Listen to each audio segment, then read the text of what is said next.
మామనాడు ముద్దుబిడ్డ శ్రీ యనమల రాజేంద్ర రెడ్డి గారికి గట్టిగా సావిత్రిబాయి పూలే ఫౌండేషన్ తరఫున ఒక్కసారి అందరూ చేతులు అందరూ పెట్టాలి. మనం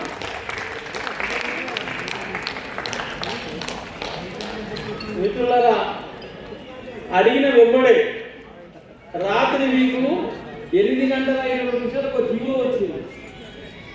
ఏంటి అదంటే సావిత్రిబాయి పూలే జయంత్యుత్సవాలు రాష్ట్ర వ్యాప్తంగా చేయాలి, ఈరోజు ఉమెన్స్ డే చేయాలని అవకాశం ఇచ్చిన తీసుకోబడ్డా ఈ ఇద్దరే వ్యక్తులు ఉన్నాయన్నమాట. ఒక రైట్ సైడ్ ఉన్న వ్యక్తి బాగా సార్ గట్టే సప్పలు కొట్టాలి. ఒకటి పరమేశ్వర్ గారు, ఈ సావిత్రిబాయి పూలే శివ గారు. ఎందుకంటే ఈ ఇద్దరు 12 సంవత్సరాలు సెక్రటరీలా అప్పుడు రాజారన్న బయట కలిసిండు. అన్న రా అని ఏమన్నాడంటే చాలా పని ఉంది మామూలు బిడ్డని పోయినా ముగ్గురా పోయినాం. 12 ఆడిచ్చిన దానికి లెటర్ కాన్సర్ ఏమొచ్చిందంటే నిన్న రాత్రి మళ్ళీ ఒకసారి మెసేజ్ పెట్టిన, అయ్యా ఇంద్రబాబు దగ్గర ఎవరో చేస్తున్నారంట ధర్నా, మీరు ఇంకా జియో ఇవ్వకపోతే ఈ ప్రోగ్రాం జరగకపోతే నిన్ను ఎదవా దద్దమ్మ సన్నాసి అని తిట్టబడతాయి సార్. ఈ తిట్టు మన నేనే పద్ధతి లేదు, మన మామనాడు బిడ్డలం, మనకు అవసరం లేదు, మనకు పౌరుషం ఉంది అని ఒకే ఒక మెసేజ్ ఇవ్వడం వల్ల ఆ జియో వచ్చింది. జియో నెంబర్ 9. దానికి తెలంగాణ రాష్ట్ర మంత్రిమండలందరికీ 110 మంది ఎమ్మెల్యేలకు, 40 మంది ఎమ్మెల్సీలకు, 6 మంది రాజ్యసభ మెంబర్లకు, 17 మంది ఎంపీలకు మరొకసారి సావిత్రిబాయి పూలే ఫౌండేషన్ తరఫున మనం సామాజిక కృతజ్ఞతలు తెలుసుకుంటున్నాం. బంధువులారా, ఒకటే ఒక మాట, సావిత్రిబాయి పూలే భారతదేశంలో మొట్టమొదటి చదువుకున్న మహిళా ఉపాధ్యాయురాలు. ఈరోజు మనం అందరం చెప్పాల్సింది ఈ సమాజానికి బాగా సార్ లాంటి ప్రొఫెసర్ ఉండడం, నాలుగు సినిమాలు ఫ్రీగా సర్వ్ చేశారు. 4 సినిమాలు అయిపోయి అడ్వకేట్గా. ఇది ఒకటే అనేటువంటి కొన్ని నెంబర్లు చెప్పిన ఎంపీటీ వాళ్ళు వచ్చారు. ఇక్కడ పాలశేఖర్ గారు అని ఏడి గారు ఉన్నారు. ఆయన ఆంధ్రీకి వచ్చి నిర్మాణం చేయండి కేవలం సావిత్రిబాయి పూలే కోసం, నా కోసం కాదు, మన కోసం కాదు. అదేవిధంగా ఇంకొక మాట చెప్పాలి, ఇందులో మా వైస్ ప్రెసిడెంట్ నమిత గారు, శారద గారు ఒక్కటే గొడవ పెట్టుకుంటేనట సీఎం భయపడ్డాడు. లీలావతి గారు కానీ, జయారెడ్డి గారు కానీ ఒకటే మాట, సార్ మహిళలు అంటే మీకు ఎందుకు చిన్న చూపు, ఎందుకు అంటే చెప్పేటోడు లేక అడిగేటోడు లేక సాగుతుంది. చదువు ఇంకా గట్టి చెప్తే స్టూడెంట్ ఐఏఎస్ కూడా అవుతాడు, ఐపీఎస్ అవుతాడు. మంచిలో అడ్వకేట్ గారు కూడా, మంచిలో అడ్వకేట్ కూడా. ఇంకొక నిర్మల అడ్వకేట్ కూడా ఒకటి ఫీజు ఉంది. ఇంకొక అమ్మాయి నిర్మల గారు ఉంది, ఇక్కడే పని చేసుకుంటా. సో నేను అనేది ఒకటే, రామచంద్ర సార్ గారు నమస్కారం, కరీంనగర్. నేను ఒకటే విషయం చెప్తున్నా, మనం అందరం కష్టపడితే సాధించలేని విజయం అంటే ఏమీ లేదని రాత్రి 8:05 మనం బయటపడ్డది. ఇక అంతకన్నా మించాల్సింది ఒకటే విషయం చెప్పింది, అందరూ కూర్చుంటే ఒక వ్యక్తిని పరిచయం చేస్తా, నా మార్గదర్శకుడు. మీరందరూ కూర్చోండి. ఇంకో మీరే ఇక్కడ చూడండి, లేకపోతే వీడు నా తమ్ముడు. మీరు ఏం చేసినా కనపడకుండా పనిచేస్తారు అక్కడ చూసినా వాడు నా ఆయుధం. ఎందుకంటే ఏం చేసినా నిన్న కూడా స్టేట్ గవర్నమెంట్ మాకు ఎందుకు ఇవ్వదు అన్న ఒక్కసారి ఆలోచన చేయండి. మళ్ళీ పోయినాం, నిన్న లాస్ట్ ప్రిన్సిపల్ దగ్గరికి కలిసినాం, మినిస్టర్ గారిని కలిసినాం, జియో తెచ్చుకున్నాం. కేవలం మా కోసం కాదు, మా ఫౌండేషన్ కోసం కాదు, తెలంగాణ రాష్ట్రంలోని 52% మహిళల కోసం ఈ అంకితమైనటువంటి రోజు ఈరోజు సావిత్రిబాయి పూలే జయంతి కూడా 9వ జయంతి. ఎందుకంటే మా నాన్న టీచర్ వల్ల మీరు ఇక్కడ దాకా పెట్టి మాట్లాడుతున్నారు, రాసి పెడతాను. మా నాన్న ఒక కేవలం టీచర్, ఆ చదువు చెప్పడం వల్ల నేను ఇక్కడ దాకా వచ్చిన. ఎందుకు సావిత్రిబాయి పూలే ఫౌండేషన్ పేరు పెట్టినాము అంటే కేవలం అదొకటే కారణం. చదువుకుంటే మార్గదర్శకుంటే ఇప్పుడే చేసిన పెద్దలు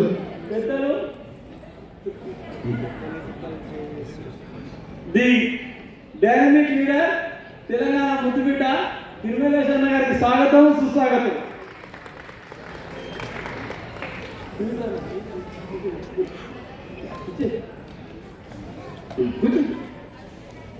ఇందులో ఇద్దరు చైర్మన్ అయితే ఉన్నారు, వాళ్ళిద్దరు పనిచేసి ఇప్పుడే ఆ పైన రాజా దేవేంద్ర గౌడ్ గారు అతి త్వరలో చైర్మన్ అవుతాడు స్టేట్కి. ఇంకొక ఆయన అవుతాడు, ఈయనే తిరుమలేసినాడు, పోయే తిరుమలేసినాడు. గట్టిగా సపోర్ట్ కూడా ఇద్దరికి. మన సావిత్రిబాయి పూలే జయంతి రోజు ఏదో ఒక స్పెషల్ ఉన్నారు మనకు. సో నేను ఈ 72 సంవత్సరాల వ్యక్తిని ఎక్కడ చూసిన తెలియదు కానీ యంగ్ బాయ్, డైనమిక్ లీడర్, దేవునికి వయసు ఉండదు, బాగా సార్ కూడా వయసు ఉండదు. నాకు ఈరోజు సావిత్రిబాయి పూలే జయంతి సందర్భంగా రవీంద్ర భారతిలో గొప్ప వైభవంగా సేవా కార్యక్రమాలు చేసిన చాలా మంది మహిళలకు, పురుషులకు అవార్డు ఇస్తున్నాము. ఈ రోజు రాష్ట్ర ప్రభుత్వం కూడా మహిళా ఉపాధ్యాయుల దినోత్సవంగా ప్రకటించడం చాలా సంతోషంగా ఉంది. అందరికి చాలా వాళ్ళ సేవకు గుర్తించి ఈ రోజు ఒక సన్మాన పత్రము, షీల్డ్ ఇవ్వడం జరుగుతుంది. ఈ రోజు సావిత్రిబాయి పూలే ఇంత మందికి తెలియాలంటే ఇంకా రాష్ట్ర ప్రభుత్వం, కేంద్ర ప్రభుత్వం కూడా భారతరత్న అనేది సావిత్రిబాయి పూలేకి ఇవ్వాల్సిన బాధ్యత మన అందరిపై ఉంది. ఎందుకంటే భారతదేశంలో మొట్టమొదటి ఉపాధ్యాయురాలు, మహిళా ఉపాధ్యాయురాలు, ఆమెని మనం గౌరవించుకునే బాధ్యత మనకి ఉందనేసి ప్రతి ఒక్కరు గుర్తుంచుకోవాలి. భారతరత్న ఇవ్వాలనేసి కోరుతున్నాం. అట్లనే ఈ మహిళా సావిత్రిబాయి పూలే జయంతి సందర్భంగా మా ఈ సంస్థ తరపు నుంచి మేము విన్నపం పోరాటం సంస్థ తరపు నుంచి రాష్ట్ర ప్రభుత్వాన్ని కోరేది ఏంటంటే 6th క్లాస్ నుంచి PG వరకు ఆర్గానిక్ ప్యాడ్స్, కెమికల్స్ రహిత ఆర్గానిక్ ప్యాడ్స్ ని ఆడపిల్లలకి ఇవ్వాలనేసి, వాళ్ళ ఆరోగ్యాన్ని దృష్టిలో పెట్టుకొని అందించాలనేసి, త్వరగా వాళ్ళ ఆరోగ్యాన్ని దృష్టిలో పెట్టుకుని, ఇది సెన్సిటివ్ విషయం, అందరూ చెప్పలేవారు. ఈ విషయాన్ని ప్రభుత్వం గుర్తించాలనేసి, వాళ్ళ సమస్యలను సాల్వ్ చేయాలనేసి కోరుతున్నాము. అందరికీ సావిత్రిబాయి పూలే జయంతి సందర్భంగా శుభాకాంక్షలు. తనకి ఘన నివాళిగా అందరం ప్రతి ఒక్కరు ప్రకటించాల్సిన బాధ్యత మనం ప్రతి ఒక్కరికి ఉందనేసి కోరుతున్నాను. Thank you. మేము చాలా కార్యక్రమాలు చేస్తామండి. సావిత్రిబాయి పూలే జయంతికి ఉత్సవాలు చేస్తాము. విన్నపం ఒక పోరాటం NGO తరపున స్కూల్ పిల్లలకి, వికలాంగులకి, ప్రతి సమస్య, ఏ సమస్య అయినా సరే దాన్ని న్యాయంగా ఉంటే మేము ఫైట్ చేస్తాం. మేము 15 years నుంచి చేస్తున్నామండి. 15 సంవత్సరాల నుంచి చేస్తున్నా. నా పేరు లీలావతి, చీకూరి. ప్రభుత్వానికి ఇంతకు ముందు నేను చాలా కార్యక్రమాల మీద డిమాండ్ చేశాము. ఒంటరి మహిళ అనే పేరును తొలగించాలనేసి, వితంతు అనే పేరును కూడా తొలగించి ఒక మంచి నేమ్ పెట్టాలనేసి మేము డిమాండ్ చేస్తూ ఉన్నాము. రాష్ట్ర ప్రభుత్వానికి, ఇప్పుడు ఉన్న రాష్ట్ర ప్రభుత్వానికి మేము తెలియజేసేదంటే 6th PG వరకు ఆర్గానిక్ కెమికల్స్ రహిత ప్యాడ్స్ ఇవ్వాలనేసి కోరుతున్నామండి. ఒక్కసారి సెన్సిటివ్ విషయం, ఈ విషయాన్ని మర్చిపోవద్దనేసి ప్రభుత్వాన్ని కోరుతున్నాము. థ్యాంక్ యూ అండి. చెప్పండి మేడం. రాజేంద్ర ప్రసాద్, నా పేరు రోజా. చెప్పండి మేడం. ఓకేనా? అందరికీ నమస్కారం. నేను మీ రోజా నేత. ఇవాళ సావిత్రిబాయి పూలే జయంతి సందర్భంగా మేము రవీంద్ర భారతిలో ఈ వేడుకని ఘనంగా నిర్వహించుకోవడం జరిగింది. సావిత్రిబాయి పూలే జయంతి అంటే ప్రతి ఒక్క ఆడబిడ్డ జన్మ హక్కు, విద్యా హక్కు. ఇవాళ ఈ రోజున ఆడబిడ్డలు చదువుకుంటున్నారంటే సావిత్రిబాయి పూలే పెట్టిన భిక్ష అని చెప్పుకోవాలి. సావిత్రిబాయి ఆమె మొదటి ఉపాధ్యాయురాలుగా ఆ మొక్కతే విద్యను పొందకుండా నాలాంటి వాళ్ళకి, ప్రతి ఒక్క మహిళలకి, విద్యావంతుల్ని తీర్చిదిద్దిన ఘనత సావిత్రిబాయి పూలేది. కాబట్టి సావిత్రిబాయి పూలేని అంత ఘనంగా ఇవాళ రోజున ఆమె పుట్టినరోజు వేడుకలు చేసుకుంటున్నాం. సావిత్రిబాయి పూలేని స్మరించుకుంటున్నాం. ప్లస్ తర్వాత మనము సావిత్రిబాయి పూలే, జ్యోతిరావు పూలే జయంతి వేడుకలని ప్లస్ మనం చాలా ఘనంగా నిర్వహిస్తున్నాం. ఈ నిర్వహణ అనేది ఇంతటితోటే ఉండకుండా గోడల మీద బొమ్మలుగా కాకుండా వాళ్ళ ఆలోచనలలో, వాళ్ళ అవసరాల నిమిత్తము వాళ్ళు ఏమైతే చేసిండ్రో, వాళ్ళు ఏవైతే అవసరాలు ఉన్నాయి సమాజానికి అనుకున్నారో వాళ్ళ బాటలు నడుద్దాం. మనం దండేసి దండం పెట్టడం కాదు. అంతేకాకుండా వాళ్ళ మార్గంలో నడుస్తూ సమాజానికి శానిటైజర్స్ కానీ, ఆడపిల్లలకి నేనైతే శానిటైజర్స్ ఇస్తున్నాను. అదేవిధంగా మీరు కూడా మీ వంతున ఇవ్వండి. మీరు కూడా విద్యాదానం చేయండి. సావిత్రిబాయి పూలే ఇవాళ రోజున ఇంత ఘనంగా మనం సావిత్రిబాయి పూలే జయంతి వేడుకలు జరుపుకుంటున్నామంటే కారణం జ్యోతిరావు పూలే. జ్యోతిరావు పూలే ఆయన వెనక ఉండి నడిపించాడు. అదేవిధంగా ప్రతి ఒక్క ఆడబిడ్డకి తండ్రి తర్వాత అన్నదమ్ములు, భర్తలు కూడా వెనక ఉండి నడిపించాలి. సావిత్రిబాయి పూలే అంత కాకపోయినా మేము కూడా మహిళా శక్తులుగా, సావిత్రిబాయి పూలే అంటే ఒక వ్యక్తి కాదు, శక్తి. అదేవిధంగా ఆడబిడ్డలు కూడా ప్రతి ఒక్కరు ఒక వ్యక్తులుగా కాకుండా ఒక శక్తులుగా ఎదుగుతారు. సమాజానికి ఆడబిడ్డలు చాలా ఉపయోగకరం. సావిత్రిబాయి పూలే జయంతి వేడుకలు గవర్నమెంట్ కూడా దీన్ని ఘనంగా నిర్వహించాలి. ఆమెని ఒక సెలవు దినంగా ప్రకటించాలి. అంతేకాకుండా తెలంగాణ తల్లి ఈముందా పాత ఉంటే బాగుంటుందా, ఇప్పుడు కొత్త ఉన్న తల్లి బాగుందా అని చెప్పి నేను చాలా మంది అడుగుతున్నారు.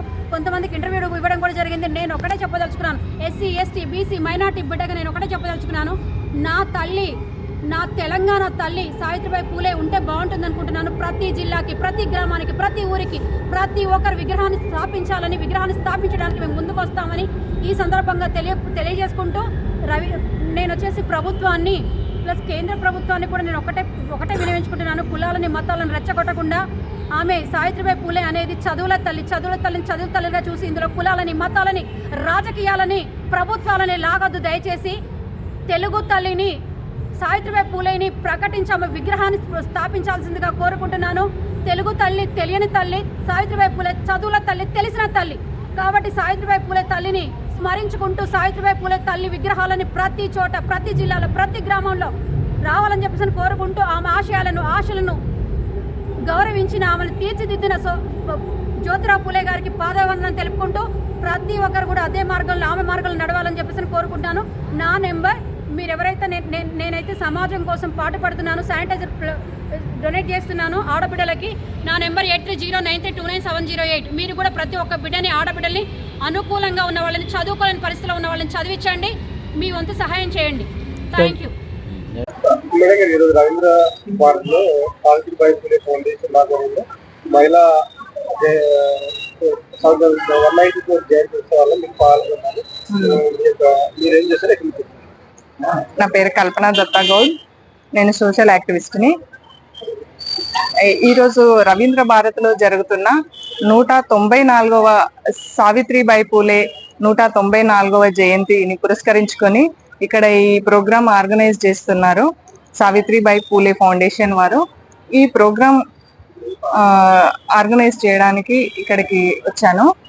అయితే సావిత్రిబాయి పూలే గారి గురించి చెప్పాలి అంటే, ప్రతి ఆడబిడ్డ ఒక వ్యక్తిని హృదయంలో పెట్టి కొలుచుకోవాలి అనే అర్హత ఉన్న ఒకే ఒక వ్యక్తి సావిత్రిబాయి పూలే గారు. ఇప్పటికీ కూడా ఇంత మన ఆడవాళ్ళకి చదువు, స్కూల్కి వెళ్ళాలి, ఉద్యోగం తీసుకొచ్చారు అంటే సావిత్రిబాయి పూలే గారే. అయితే ఇప్పటికీ కూడా ఇంకా సావిత్రిబాయి పూలే అంటే ఎవరో తెలియని వాళ్ళు కూడా చాలా మంది ఉన్నారు. అయితే ఇలాంటి కార్యక్రమాలు సావిత్రిబాయి పూలే ఫౌండేషన్ వారు కానీ, ఇతర ఆర్గనైజేషన్ వాళ్ళు కానీ ఇలాంటి అవార్డ్స్ ప్రకటించడం ద్వారా, ఇలాంటి జయంతులు జరుపుకోవడం వల్ల సావిత్రిబాయి పూలే అంటే ఎవరు అనేది తన గురించి వక్తలు మాట్లాడడం ద్వారా సమాజానికి తెలియజేస్తున్నారు. అయితే ముఖ్యంగా మనం ఇక్కడ ప్రభుత్వానికి, ఇప్పుడున్న ప్రభుత్వానికి ధన్యవాదాలు తెలియజేసుకుంటున్నాను. ఎందుకంటే సావిత్రిబాయి పూలే జయంతిని పురస్కరించుకొని మహిళా దినోత్సవంగా ప్రకటించారు. ఇందుకు చాలా ధన్యవాదాలు తెలియజేసుకుంటున్నాను. ప్రతి ఒక్కరు కూడా, అసలు నేను ఇక్కడ ఈ హైదరాబాద్ నడిబొడ్డులో ఉన్నటువంటి రవీంద్ర భారతిలో నిలబడి నేను మాట్లాడగలుగుతున్నాను అంటే అది సావిత్రిబాయి పూలే గారి చలువే అని నేను గర్వంగా చెప్పగలుగుతున్నాను. ఇలా చాలా ఆడబిడ్డలు, చాలా మంది చాలా అంతరిక్షం దాకా వెళ్తున్నారు మన ఆడపిల్లలు. కానీ సావిత్రిబాయి పూలే అంటే ఎవరో తెలుసుకోలేకపోతున్నారు. చాలా మందికి తెలియదు. ఇంకా ఇలాంటి సమాజంలో ఇలాంటి కార్యక్రమాలు చేపట్టి ఈ సావిత్రిబాయి పూలే గురించి చాలా వివరంగా అందరికీ తెలియజేయడానికి ఇలాంటి కార్యక్రమాలు ఇంకా ఎన్నో చేపట్టాలని నేను ప్రతి ఒక్క NGOను, తర్వాత ప్రభుత్వాన్ని కూడా కోరుతున్నాను. ధన్యవాదాలు.